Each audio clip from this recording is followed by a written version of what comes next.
மாநில உறுப்பினர்கள் அமருங்கள். மாநில உறுப்பினர்கள் அமருங்கள். மாநில உறுப்பினர்கள் அமருங்கள். நானா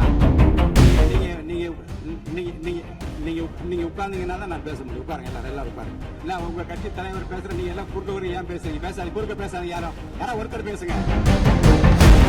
110 விதியின் கீழ் வேறு பிரச்சனை குறித்து அவர் பேசுகிறாரு. நீங்க அதை கேட்டு விட்டு உங்க பிரச்சனை பற்றி நான் பதில் சொல்றேன். அது வரைக்கும் அமைதியா உட்காருங்க. மேகதாது பிரச்சனை இருங்க, சொல்லி முடிச்சிடுறேன். மேகதாது பிரச்சனை பற்றி உரிமை மீறல் கொடுத்திருக்கிற அந்த விவாதத்தை நீங்கள் உங்களுக்கு பேச இருக்கின்ற உறுப்பினர் பேசுகிற போது நீங்க அந்த பிரச்சனையை சொல்லலாம். அதுக்குரிய பதில் நான் சொல்றேன். அது உரிமை பிரச்சனையாக ஏற்றுக்கொள்ள முடியாத மாண்புமிகு அமைச்சர், நீங்க பதில் சொல்லுங்க. இந்த கருத்துக்களை நீங்கள் பேசுகிற போது உங்கள் உறுப்பினர் சார்பில் எடுத்து வைக்க நான் அனுமதி அளிக்கிறேன். அப்போது நீங்கள் தாராளமாக பேசலாம். மாண்புமிகு அமைச்சர் பேசுங்க. மாண்புமிகு பேரவைத் தலைவர் அவர்களே, திருவள்ளூர் மாவட்டம் ஊத்துக்கோட்டை வட்டம் பெரியபாளையம் அருகே கன்னியர்பேர் கிராமத்தில் 21/6/2026 அன்று Peter and Paul seafood exports private limited registration நீங்க படிங்க என்ற தனியார் கடல் உணவுகளை பதப்படுத்தும் தனியார் தொழிற்சாலையில் ஐஸ் பிளாக்ஸ் ஜெனரேட்டருக்கு செல்லும் பைப்லைன் வால்வில் எதிர்பாராத விதமாக ஏற்பட்ட விபத்தின் காரணமாக மாநில உறுப்பினர்கள் அமருங்கள். மாநில உறுப்பினர்கள் அமருங்கள். மாநில உறுப்பினர்கள் அமருங்கள். நானா நீங்கள் சொல்ல விரும்புகிற கருத்துக்களை இன்றைக்கு ஏறத்தாழ 11 பேர் பேச இருக்கின்றார்கள். நீங்கள் என்ன சொல்ல விரும்புகிற கருத்து இருங்க. அமைச்சர் இப்போது 110 விதியின் கீழ் விளக்கம் அளிப்பார். இந்த விளக்கத்தில் உங்களுக்குள்ள கருத்துக்களை உங்களுடைய கட்சியின் சார்பில் பேச இருக்கின்றார்கள். பேசுகிறவோ உங்க கருத்தை சொல்ற உரிமை நான் தருகிறேன். இந்த 0 அவர் கிடையாது. வினாக்கள் பாருங்க. பிசினஸ் அட்வைசரி கமிட்டியில உட்கார்ந்து பேசுகிற போது வினாக்கள் விடைகள் நேரமும் 0 அவர் கிடையாது என்று சொல்லிவிட்டோம். இப்போது இதை பற்றி இந்த கருத்துக்களை நீங்கள் பேசுகிற போது உங்கள் உறுப்பினர் சார்பில் எடுத்து வைக்க நான் அனுமதி அளிக்கிறேன். அப்போது நீங்கள் தாராளமாக பேசலாம். மாண்புமிகு அமைச்சர் பேசுங்க. மாண்புமிகு பேரவைத் தலைவர் அவர்களே, திருவள்ளூர் மாவட்டம் ஊத்துக்கோட்டை வட்டம் பெரியபாளையம் அருகே கன்னியர்பேர் கிராமத்தில் 21/6/2026 அன்று set Peter and Paul seafood exports private limited company என்ற தனியார் கடல் உணவுகளை பதப்படுத்தும் தனியார் தொழிற்சாலையில் ஐஸ் பிளாக்ஸ் ஜெனரேட்டர் மிஷினுக்கு செல்லும் பைப்லைன் வால்வில் எதிர்பாராத விதமாக ஏற்பட்ட விபத்தின் காரணமாக அமோனிய வாயு கசிவு ஏற்பட்டுள்ளது. இந்த விபத்தின் காரணமாக இதுவரை அங்கு பணியில் இருந்த 74 நபர்கள், 70 பெண்கள், 4 ஆண்கள் பாதிக்கப்பட்டு அரசு தனியார் மருத்துவமனையில் அனுமதிக்கப்பட்டு சிகிச்சை பெற்று உறுப்பினர் அமருங்க. உறுப்பினர் அமருங்க.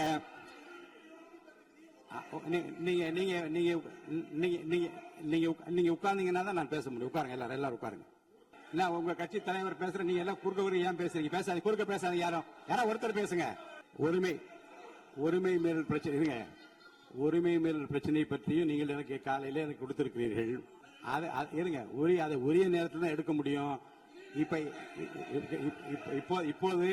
அதை எடுத்துக் கொள்வதற்கு இல்லை. இருங்க, நான் திரும்பவும் சொல்கிறேன். உங்கள் பிரச்சனையை பற்றி முற்றிலுமாக பேசுவதற்கு வாய்ப்பு இல்லை என்று நான் சொன்னால் நீங்கள் கவலைப்படலாம். உங்கள் கட்சியின் சார்பில் பேசுவதற்கு இன்றைக்கு அனுமதி அளிக்கிறேன். அப்ப பேசுகிற போது உரிமையும் பிரச்சனையும் பேசுங்கள், கோரிக்கை பற்றி பேசுங்கள், அமைச்சர் கூறியதுக்கும் பதில் பேசுங்கள். 110 விதியின் கீழ் அமைச்சர் இருங்க.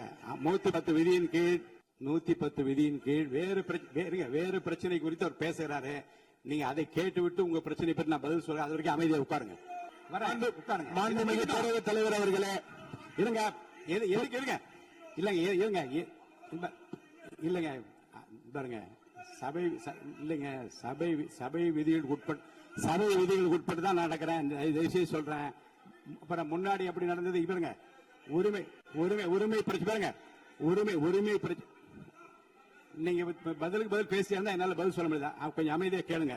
அந்த அனுமதி 110 விதியின் கீழ் இந்த சம்பவத்துக்கு இல்லங்க சார். இருங்க, நான் சொன்ன பிறகு அமைச்சர் தான் நீங்க அந்த 110 விதி பேசுவார். நீங்க உட்காருங்க. உரிய நேரத்தை அதை பற்றி அனுமதி. 110 விதியின் கீழ் அமைச்சர் விளக்கத்தை அளித்த பிறகு நீங்க பேசுங்க. நான் இப்போ பாருங்க, உங்களுக்கென்று உங்களுடைய கட்சியினுடைய உறுப்பினர் பேசுகிற போது இதே பிரச்சனைக்கு கொஞ்சம் கலந்து பேசுங்க. நீங்க அப்போ சொல்லுங்க. நீங்க உரிமை மேல் ஒரு மேகதாது பிரச்சனை இருங்க சொல்லி முடிச்சிடுறேன். மேகதாது பிரச்சனை பற்றி உரிமை மீறல் கொடுத்திருக்கிற அந்த விவாதத்தை நீங்கள் உங்களுக்கென்று பேச இருக்கின்ற உறுப்பினர் பேசுகிற போது நீங்க அந்த பிரச்சனையை சொல்லலாம். அதற்குரிய பதில் நான் சொல்றேன். அது உரிமை பிரச்சனையாக ஏற்றுக்கொள்ள முடியாத மாண்புமிகு அமைச்சர், நீங்க பதில் சொல்லுங்க. ஏற்கனவே அலுவல் ஆய்வு குழு எடுக்கப்பட்ட முடிவுபடிதான் நடப்பேன். அலுவல் ஆய்வு குழுவுக்கு மீறி நடக்க முடியாது. தயவுசெய்து அமருங்கள். மாண்புமிகு அமைச்சர், நீங்க உங்களுடைய 110 விதிகள் உங்களுடைய படிங்க. நீங்க மாண்புமிகு பேரவைத் தலைவர் அவர்களே, இவ்விபத்தின் காரணமாக இதுவரை அங்கு பணியில் இருந்து 74 நபர்கள், 70 பெண்கள், 4 ஆண்கள் பாதிக்கப்பட்டு அரசு மற்றும் தனியார் மருத்துவமனைகளில் அனுமதிக்கப்பட்டு சிகிச்சை பெற்று வருகின்றனர்.